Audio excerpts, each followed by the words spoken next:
Listen to Abe Thompson for an hour. I'd rather fuck a blood relative.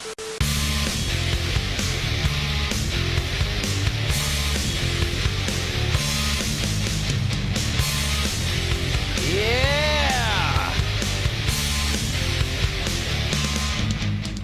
Ladies and gents, welcome, one and all, to episode 132 of Abe Thompson and Other Disappointments.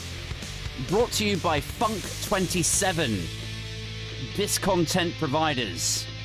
Check out the website. There's blogs and podcasts to keep you laughing like a drain in a dark dystopian time. How are you guys? Are you good? I suppose I should promote that a little bit more, really, shouldn't I? On that website, on Funk 27, there's interviews with legends like Dane Baptiste and Marina Perkis, Supertansky, Otto English, former tech editor of The Guardian, Charles Arthur is on there, Gemma Forte. And then there's a shit ton of like satirical, kind of piss-takey blogs and comment pieces and guest writers. Go and check it out. Google it. Funk 27. Anyway, how are you guys doing? Are you okay? On this dark, cold and murky Friday night?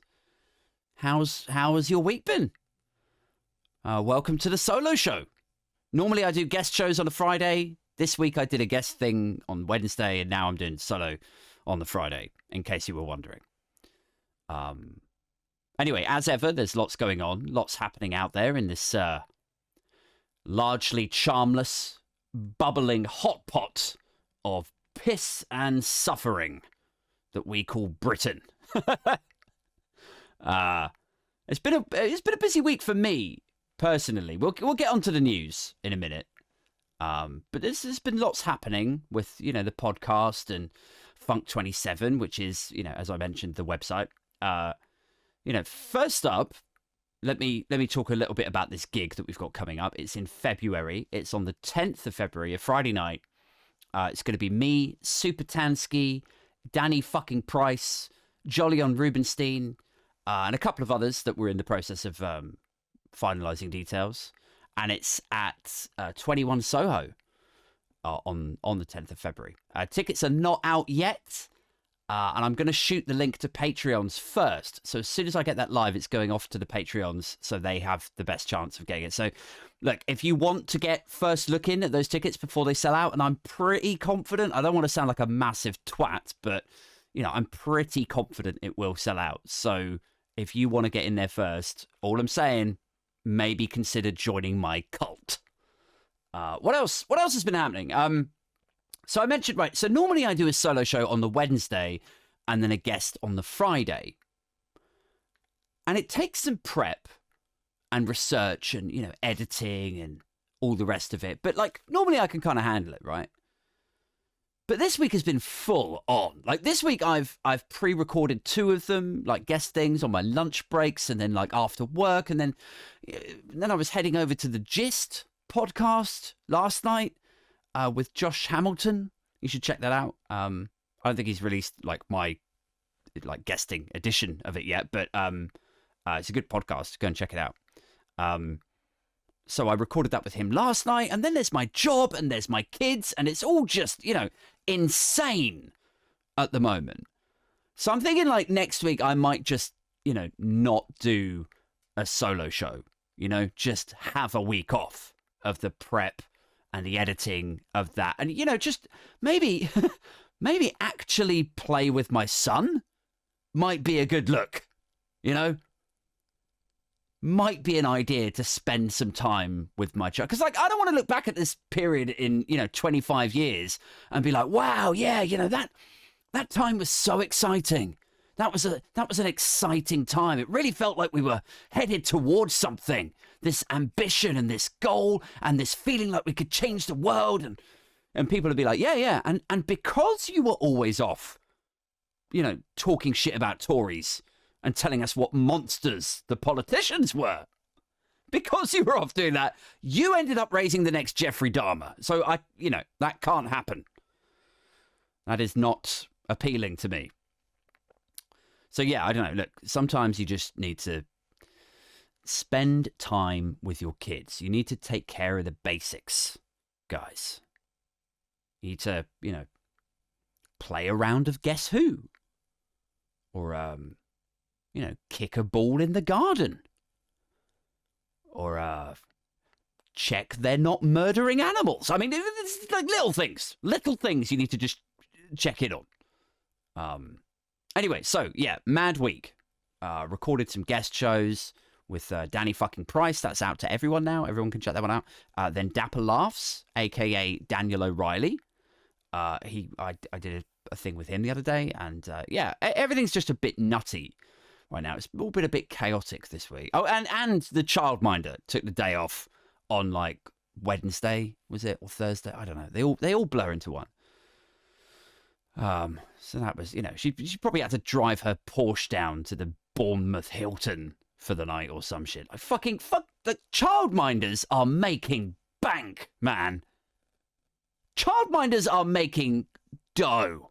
Like, I got paid the other day, and it's like, money comes in, childcare goes out. Like, a lot of people who don't have kids don't realise how expensive childcare is.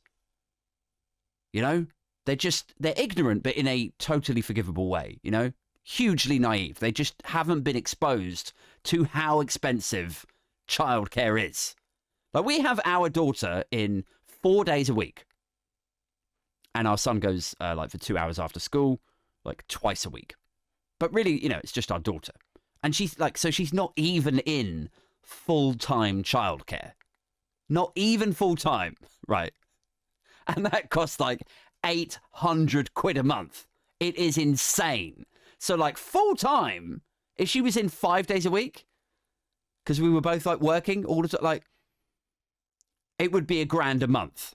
And that is just a bog standard childcare situation in a shit town. Like no disrespect to our childminder, because she's actually, she's pretty amazing. She's cool. She's a lovely lady. But the market rate, the broad market rate for childcare in the UK is just eye-watering. It's like being bent over a barrel on the 30th of every month, Just this, salary comes in and you feel really good about it, and then bang, broke again. Like, it's insane. It's like, I work in tech, right?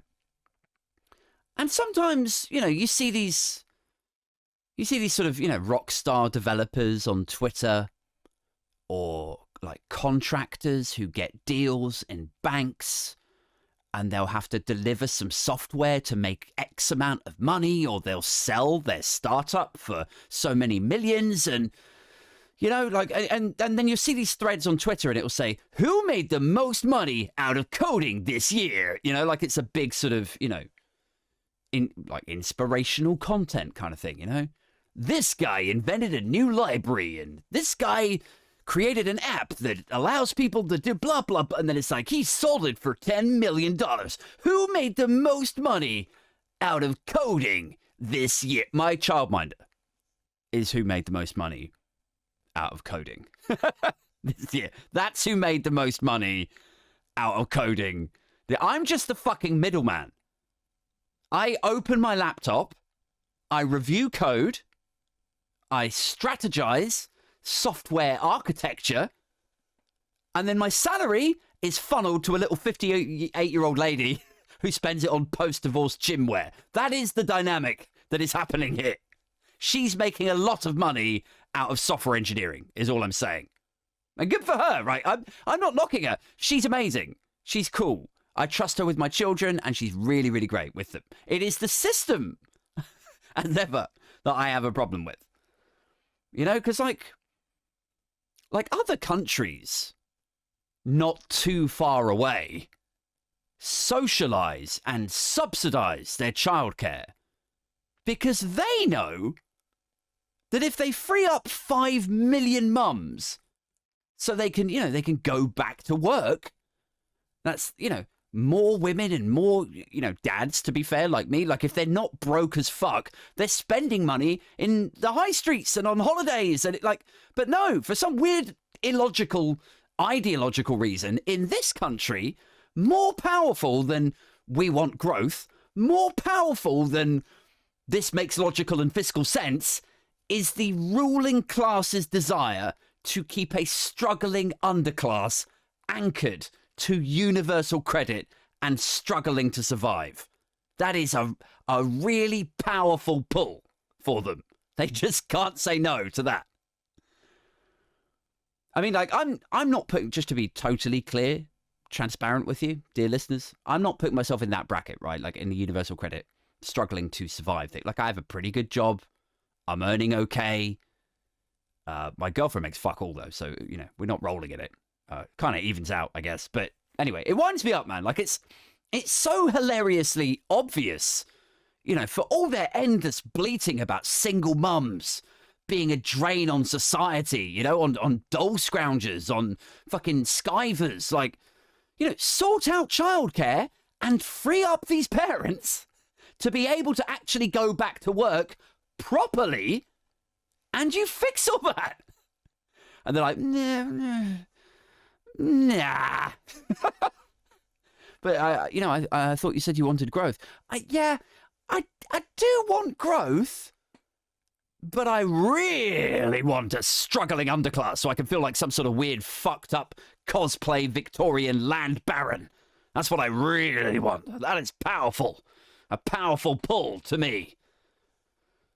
Ugh. Anyway, look. Rant over. What was I talking about?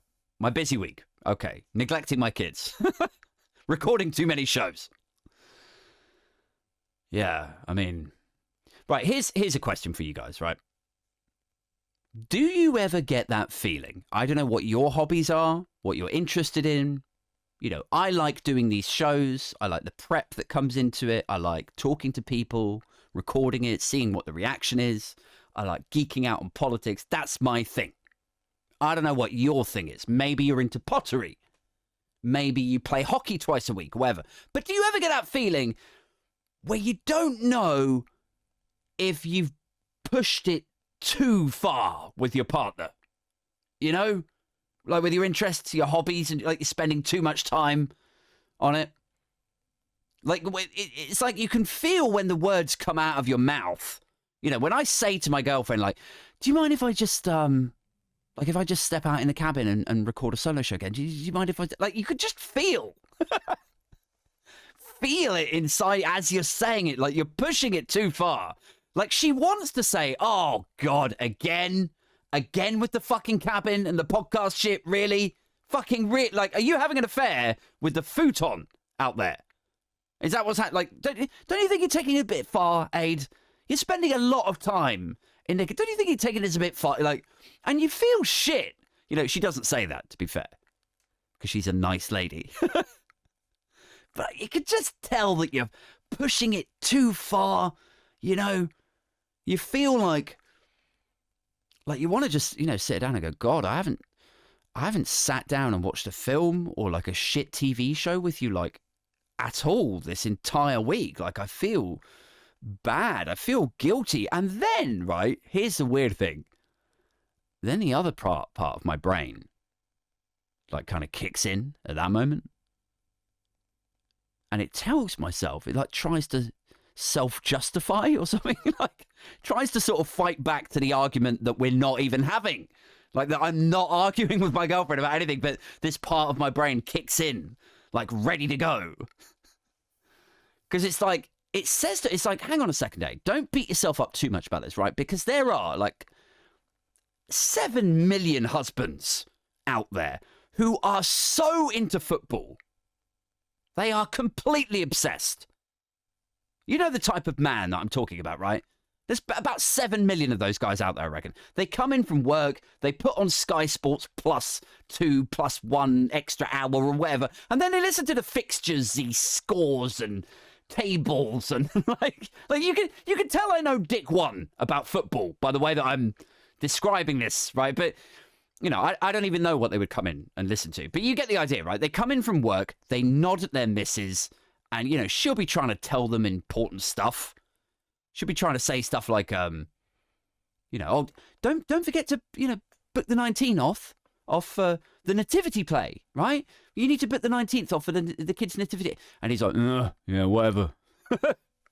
Like that's the discourse in his house.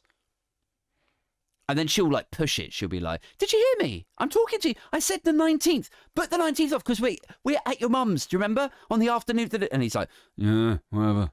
Like, and then the next night, same thing.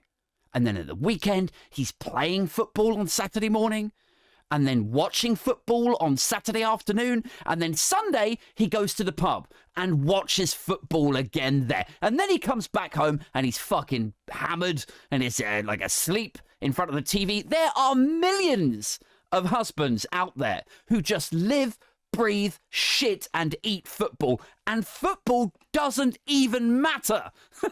So at least doing this, you know, I don't know, it might turn into something. At least there's some value to it. If I might be so bold as to equate Patreon support with value.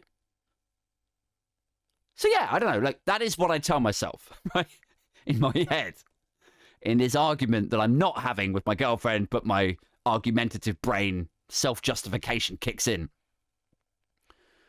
Tell myself it's okay for me to, you know, once every 6 weeks have a week that is just dominated by politics and podcasts because, get this, somebody's made up husband in the fucking depths of my brain, somebody's made up husband is shitter than me. That is what I tell myself. Like, it's okay because someone out there is probably worse. And no, I don't say any of it to my actual girlfriend. I am way too much of a coward to actually say all that to her and have her challenge it. No. It is much easier to just say it to myself in my head, unchallenged, in cowardly justification, as I silently sneak back out here for you guys. I don't know if that's a healthy state of mind to be in, by the way, like, you know, saying, okay, yes, I know I'm a shit. I am a shit. That is one thing we can agree on. I am a shit. Your judginess and my self-loathing meet in the middle. It's the one thing we have in common, is that we agree that I'm just a massive prick. But in my defense, like, I am shit, but in my defense, I could be even shitter. Like, and then the other part of my brain kicks in again, like, I don't know if that's ever worked as anyone's defense aid, right? It's like, I mean, what is that like? That's like, I don't know, like, imagine you got beaten the shit out of by some kid in year 9, you know, back when you were 14, somebody beats the shit out of you. And then when you get a chance to talk, you're like, what the fuck, bro? And he's like, come on, man. It's not like I kneecapped you. It's like, well, I guess not. You guess? Well, it was, you know, you might not have kneecapped me, but it was still very unpleasant. I mean, you did shove 2 fingers in my mouth over and over again and shout that you were fingering the biggest pussy in the school in front of the whole school while punching me in the stomach. Yeah, but look down. How many kneecaps do you see? Well, yeah, I mean, how many? 2 Yeah, that's right. 2 kneecaps. Yeah. So thanks. Yeah, thanks. How about a little thank you? Like, that's a sort of warped mentality that my brain is going in. You shouldn't read too deeply into that, by the way. I'm not bullying or beating my partner. That was a clumsy ass metaphor. But, it's the same thing, right? It's trying to avoid responsibility because it could have been worse.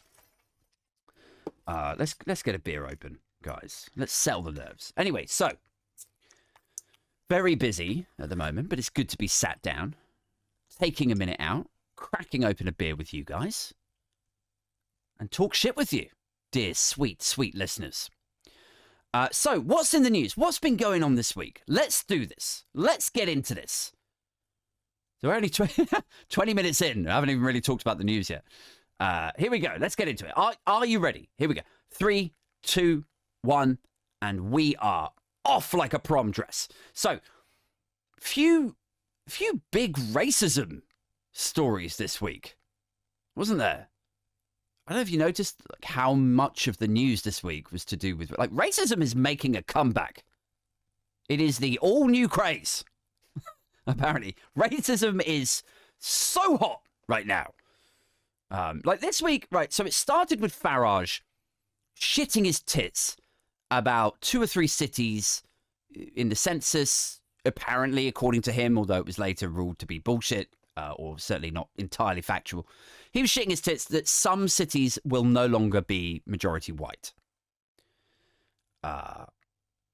Which is wild, isn't it? Because it's like, I know people who like Farage, and I know people who dislike him, and I know I've read enough comments on Twitter and TikTok and stuff to know the kind of people that like Farage, right? And it's always that same type of Faragian fucker that says, well, if you don't like Britain, you know, if you don't want a Britain for British people, then why don't you fuck off? Get the fuck out and just leave. It's Britain for British people. If you don't like it, why don't you just leave? And it's like, okay, I very nearly did.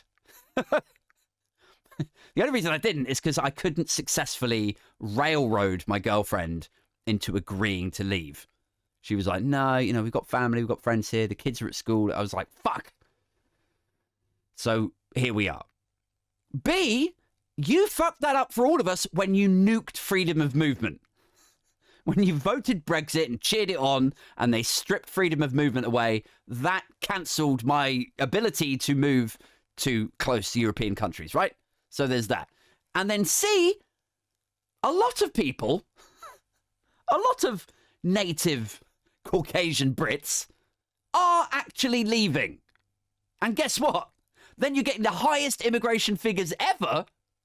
And so the population of white people diminishes. And it's like, well, if you don't like it, fuck off. Well, okay. No, wait. Why is there no white people anymore? It's like, what the fuck? I mean, I'm not saying it's good or bad that there are or are not lots of white people, right? I'm just saying it's pretty funny if it bothers you and you're causing it yourself. You know, it's like a guy shouting, complaining that his voice is going hoarse. So Farage was talking shit again, which is nothing new, obviously. I mean, the amount of unadulterated Portsmouth Harbour sewage that bubbles out of that guy's mouth is just unparalleled. It's like, mate, look, if you're worried about places that are no longer white, try your shit seeping mouth, because like census reports that thing will be almost 90 to 95% brown by the end of the year. So I know it is alarming in that instance. So anyway, that was the beginning of the week. That was Farage. And then there was, you know, the old lady at Buckingham Palace, and then Kanye. Just, you know, I don't even think there's an adjective for what Kanye said, is there? I mean, there's a noun, which is cunt. But adjectives, I struggle to describe how dumb, callous, insensitive, commercially stupid. I mean, there's a few adjectives in there, so maybe I should give myself a break on, you know, chastising myself for shit linguistics. But it's kind of funny though, isn't it? Because, you know, about a week ago, or maybe it was only a few days ago, like he sat down for dinner with Donald Trump at Mar-a-Lago in Florida, right? And he sat with these two guys. Kanye sat with his two friends. I forget their names now. But they're not like low-profile guys. They're both like high-profile, sort of alt-right, anti-Semite, you know, racist dudes. And he sat with them, and then the dinner blows up because Kanye asks Trump to be his running mate, right? And, you know, obviously Trump isn't into the idea of being anyone's, you know, number two. Being Kanye's running mate? Really? That doesn't sound like... He's running for president himself. And so then a shouting match ensues. And reports come out about it. And it reflects badly on Trump, right? Rather than Kanye, which is interesting, I think. Because, you know, Kanye sat there with these two fucking problematic guys. But it reflects badly on Trump. There's headlines saying, why is Trump hanging out with racists and anti-Semites? Rather than, oh shit, Kanye's gone nutty. So it's all within the orbit of Trump. And it's almost like, right, now spool back to the shit that we've just seen of him on InfoWars saying he likes things about Hitler. He likes Hitler. Like, it's almost like Kanye saw all the press that Trump got for associating with these problematic guys. Kanye saw that. He's like, hey, hang on, man, I'm the star here. This sort of racism thing or new racism thing, that is my new shtick. Like, what the fuck, Donnie? I want the headlines. I want the press. And so then he goes out and pulls this shit. Like, could it be that simple? He's just slightly misjudged his PR campaign here. Anyway, look, let's move on. Let's talk about this old bitch in the palace, shall we? The second of our racisms this week.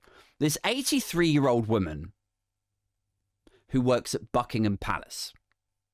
Like, years of service, apparently.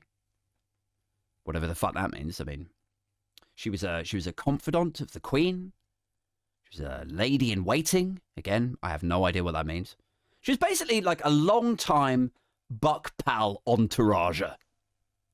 Oh, and godmother to Prince William, right? God, that tastes delicious. Anyway, she's doing some sort of, royal occasion for the Queen Consort, Camilla.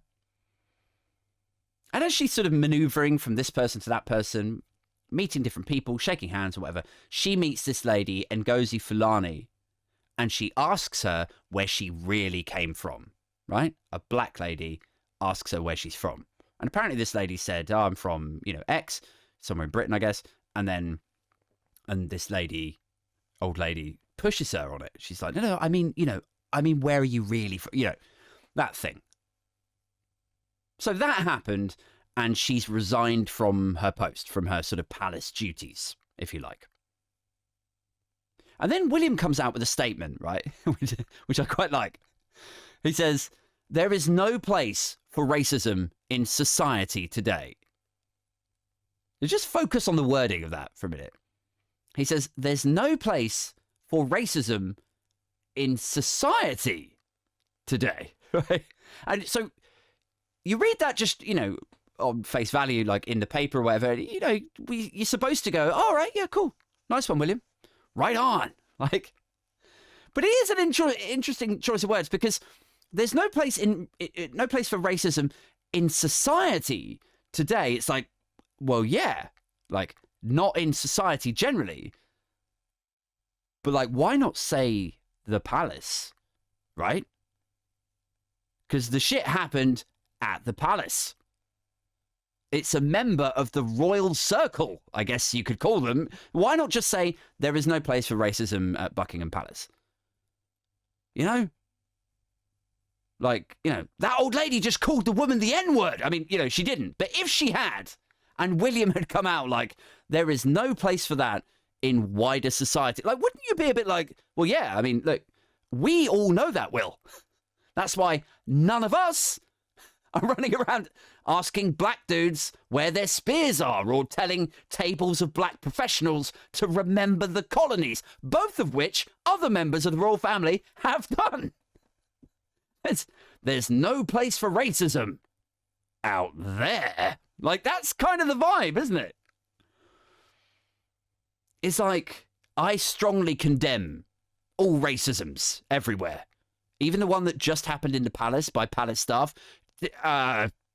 The society's racisms are ugly. Like, do you think it's because, right, here's a little working theory for why it was phrased like that. Do you think it's because he knows that if he said there's no place for racism in Buckingham Palace, he knows that we're all going to go, hang on a second, mate, right? You say there's no place for racism in Buckingham Palace, but like, didn't your own brother say a year ago that there was concern within the firm at how dark his son's skin might be? Like, wasn't there a rule to prohibit black people from working front of house in Buckingham Palace? Like, didn't your gran murder your mum for fucking an Arab? Oh, wait, no, it's not okay to say that on a satirical podcast. Like, that was never proven aid. The fuck has gotten into you? But you get my point, though, right? You know, like, wasn't the firm pissed off your nephew might be a bit darker? There's no place for racism in society is what I meant. Like, we all have to do better. Right. You all need to do much better. Uh-huh. In fact, I'm going to need you all to try much, much harder at this. Yeah, okay. All right. I'm sorry, Your Highness. So, wait, hang on a second. I haven't done anything. This is all you racist motherfuckers. Like, that cheeky bastard switched that right around like some sort of high society Jedi mind trick. Like, is Buckingham Palace racist, Your Highness? No, it's you who is racist. It is me who is racist. Like, sneaky people, these royals. Clearly. Anyway, so what did she do? She asked a black lady who is an advocate of survivors of domestic violence. She asked this black lady where she was really from. And look, if you're not aware of this issue, this kind of, faux pas, it is a thing that some people do. It's clumsy. It's a bit thoughtless. I don't think it necessarily comes from a bad place, although it is hard to say for sure without asking where it's really from. Oh, fuck me. We actually managed to weave in a joke. How about that? Anyway, it's that thing that people do where they say, where are you from, though? Oh, Camberwell? No, I mean really, though. Well, my mum lived in Streatham for a bit growing up. No, I mean properly. Like, where are you originally from? But the thing I don't get with that is why not just say heritage, right? Why not just ask the actual question? Just get to the point. Like,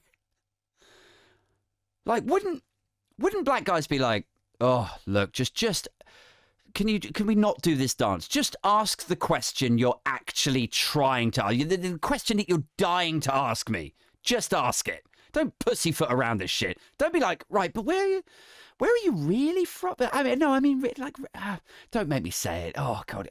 Where are you really from? Like, just come out with it and say, I hope you don't mind me asking. It's just that you have the most beautiful skin and hair, darling. My grandparents were Irish, so I have these god-awful droopy eyes and skin, and my skin, frankly, ages so bad it fucking, drips off the bone like ribs on a barbecue, once you turn 30 with my heritage. But you are absolutely beautiful, my dear.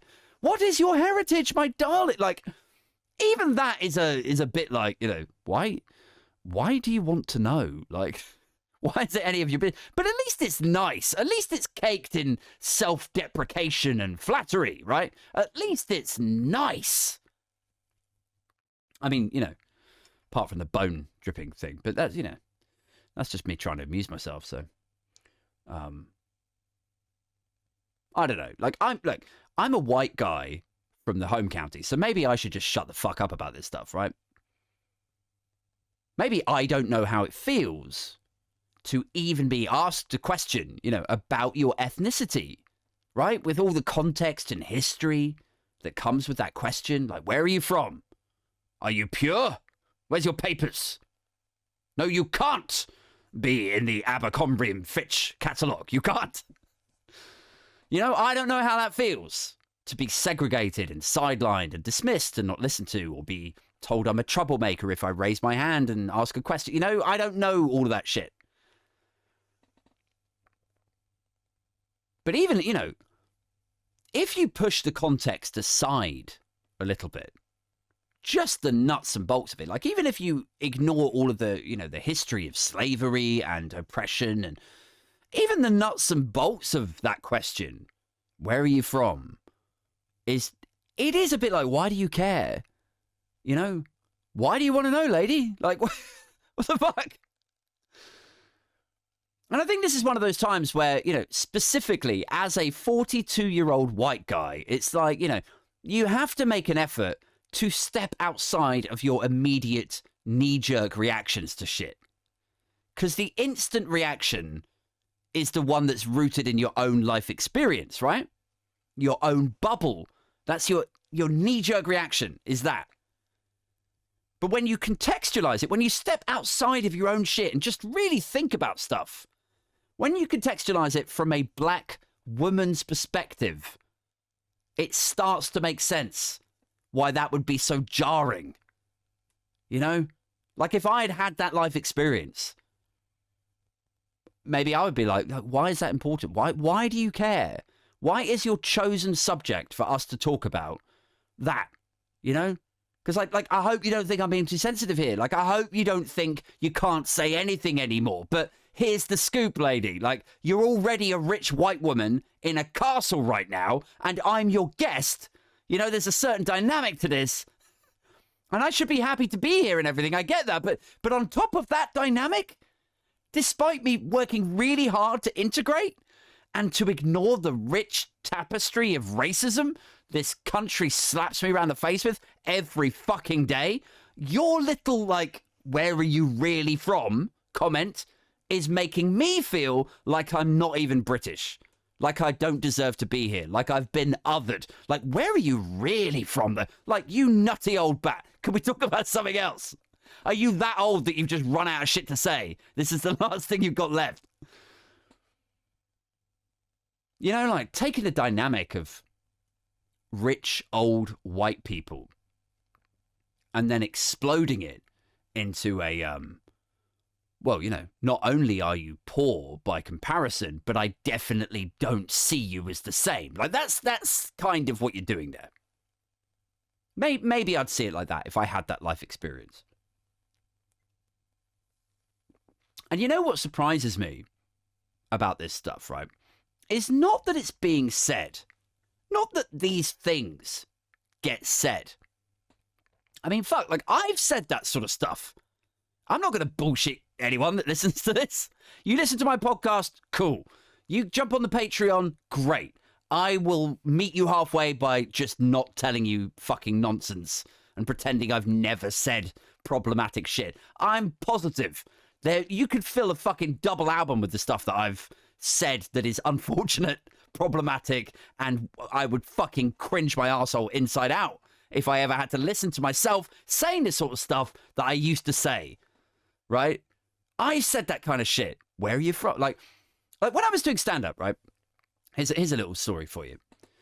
When I was doing stand-up, I gigged a lot with this one guy who you might be aware of. His name is Ishan Akbar. And now he's doing very well indeed. And you could probably, you know, you could Google him and you'll see him on like panel shows and TV stand-up thing. I think he's done Live at the Apollo now. He's definitely done shit like QI. And anyway, look, when Ishan and I were gigging back in the day, this is about 8 years ago, I guess. We were doing spots at the same places, headlining the same nights. I booked him for my monthly thing. Like, I knew him reasonably well. But anyway, one night in North London, I was filming backstage. I was doing, like, you know, after gig bits for a documentary that I was making, you know, asking people questions about their routine and, like, you know, whether they liked bringing friends along to see them or if it's, you know, embarrassing for them to do that. It's a, you know, sort of behind the curtain kind of thing of stand-up. And anyway, we were chatting and it was, you know, me sort of selfie filming us and having a bit of a laugh. And I cannot for the life of me remember why or what it was in response to, but I did that thing. Like, I remember saying something along the lines of, yeah, but I mean, you know, like, where are you really from? Like, and it was totally innocent from my side. Like, I just wanted to know if he was, you know, Pakistani by origin or if his family was from somewhere else. You know, which now, like, spool spool back to now, and I would never say that. You know? I'm like, why did I even want to know? Was I just making conversation? Was I trying to be interested in who he was? You know, his story, where his family came from? Was that it? And he immediately went, like, what do you mean, Aid?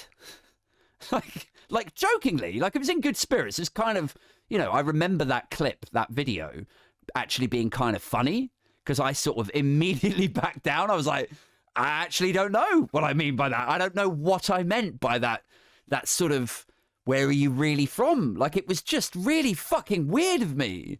Like one of those times you look back on your own behavior or conduct and you go, wow, I would never say that now. I would never ask somebody that now. Like, is that a sign of how much things have changed in the last decade?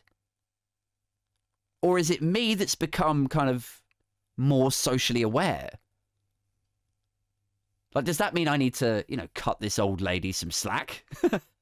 Like, how could I criticize her for doing something that I have personally done?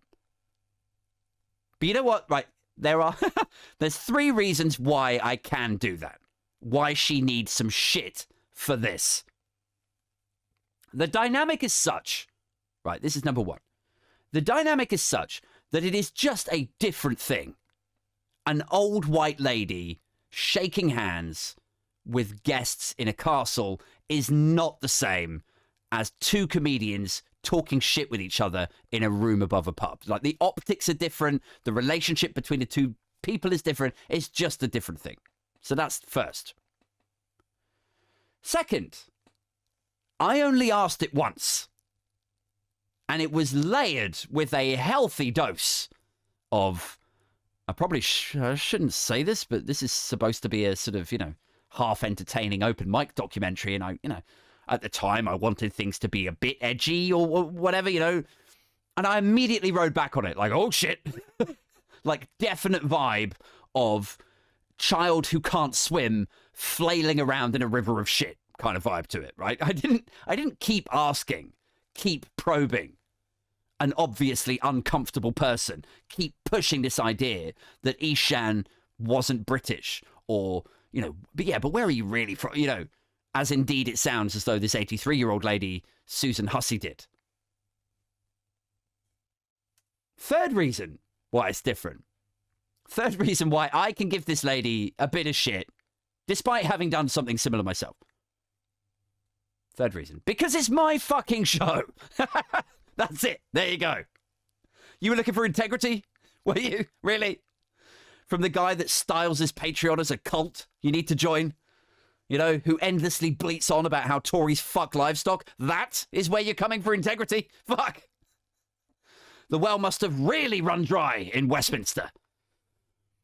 Anyway, so this is obviously, you know, it's a big story, and Prince William has done that statement, distancing himself from it. And then he's fucked off to the US. He's flown off to the United States, and he and Kate are off, you know, shaking hands out in the street. And right, you know what's wild about it is that they're still so clumsy about this kind of stuff years and decades on. You know? Like, some of these attitudes were commonplace in the, you know, 60s, 70s, and, you know, I'm sure there are people of color who will be like, oh, right through into the 80s and 90s and noughties, thank you. Like, but I'm saying that kind of comfort in being weird and like problematic, that level of comfort is something that was commonplace in the 60s and 70s, I think. Now I would like to think most of it, like, it's the reason this is such a big story is because it's actually quite exceptional for this to happen, certainly in like high society like that. Anyway, but it's wild that they're still so clumsy about it all these decades later. Like, for you and me, we've said and done stupid shit, I'm sure, right? But we learn and we grow and society changes and, you know, people adapt and evolve, right? But not the royals, right? They're just, you know, anchored in some weird 19th century decor house with butlers and ladies in waiting and gold carriages and, you know, seemingly all the attitudes that come with all that shit. And it's a bit like, well, yeah, I guess, you know, if you were surrounded by the riches of the Commonwealth and former colonies, I don't know, like maybe it is hard to break away from that mentality when everything around you reminds you that you are somehow better than these people that you used to rule over, right? You know, like your Royal Highness, you have to now use the term people of color, okay? You've got to use the term people of color, and you've got to attend 3 diversity training courses. Oh, okay, yes. Diversity and inclusion is important.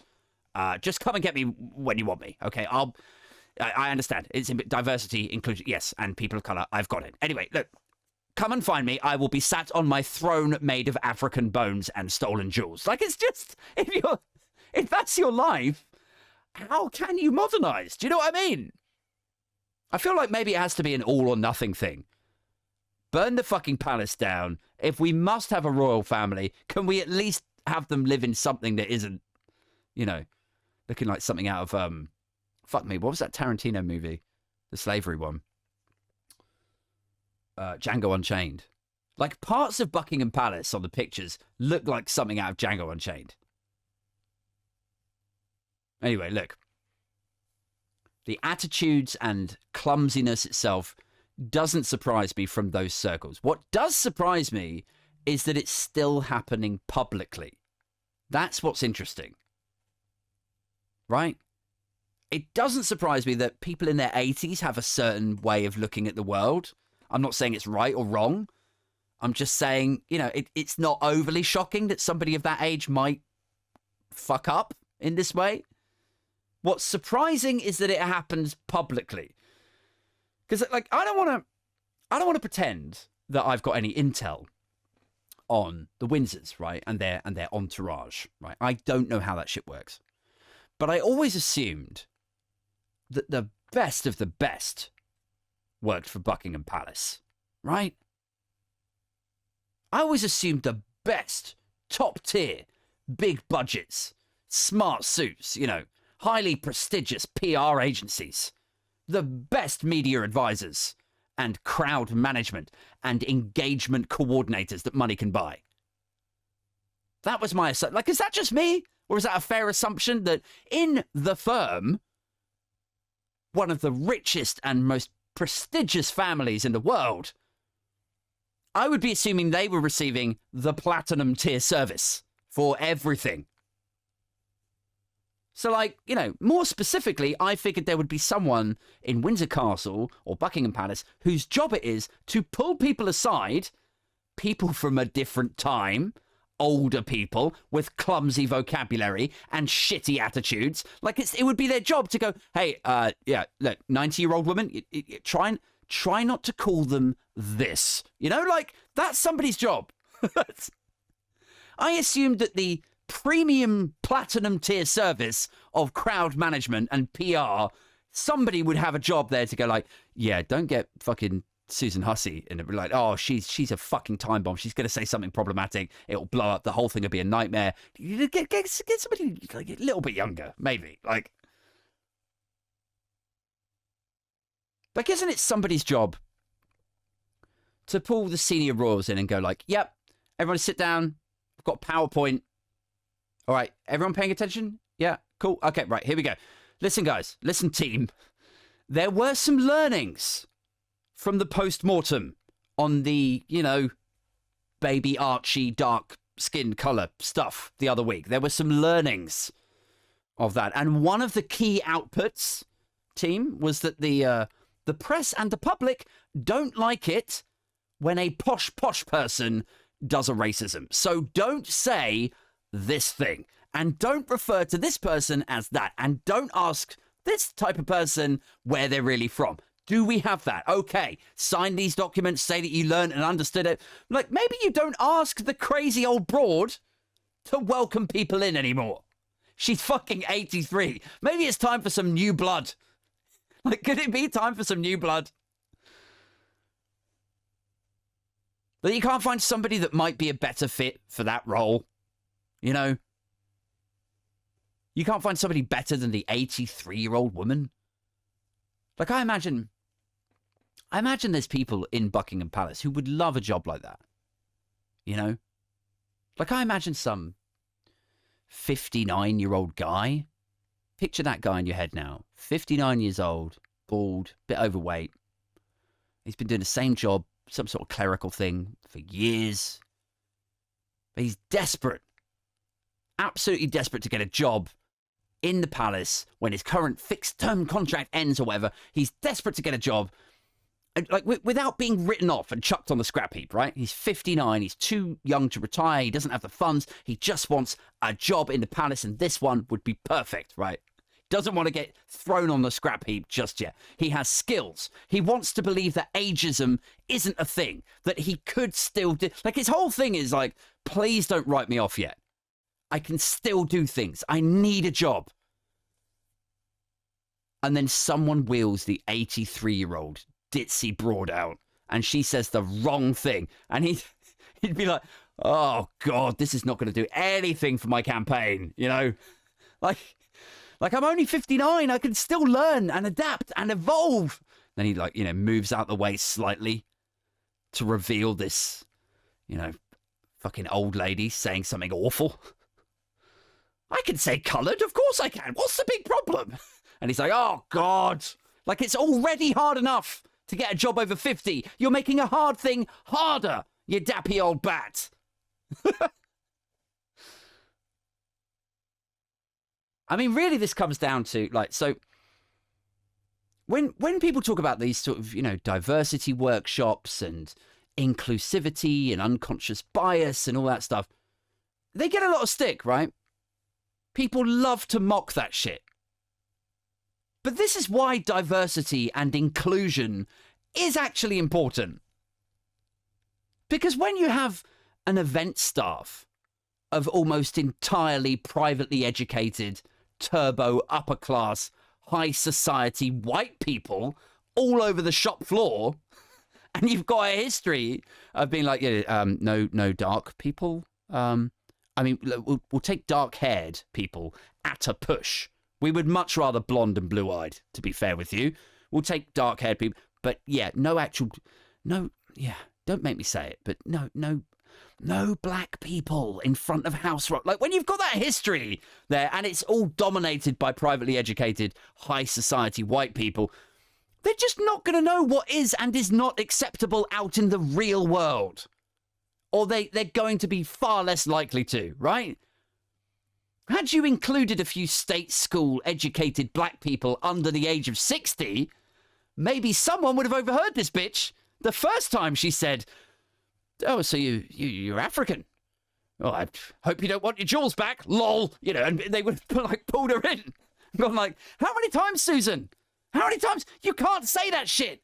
And then they turn around to the woman like, I'm sorry. I'm so sorry. She's really fucking old. Like, I'm sorry. We are all very sorry, aren't we, Susan? Like, if they'd had a few people from the real world and there was a bit more of a diverse workforce, I really think that episode might not have happened. So what this really is, you know, it's a story of racism. It's a story of clumsy behavior and stupidity.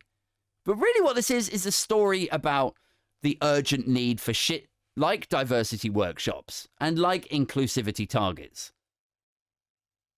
But I fully accept that that is not the way this will be portrayed. So, fuck it. Guys, I've got to go. I hope you're enjoying these episodes. Thank you so much to the Patreons. Let's keep this cult that we are building going. I'm looking forward to the show in February. Let's fucking do this. Me, Danny fucking Price, Super Tansky, and some others. I do have to go now, so enjoy the rest of your Friday night. Thank you so much for listening. Catch up with you all soon. All right, cheerio. Bye.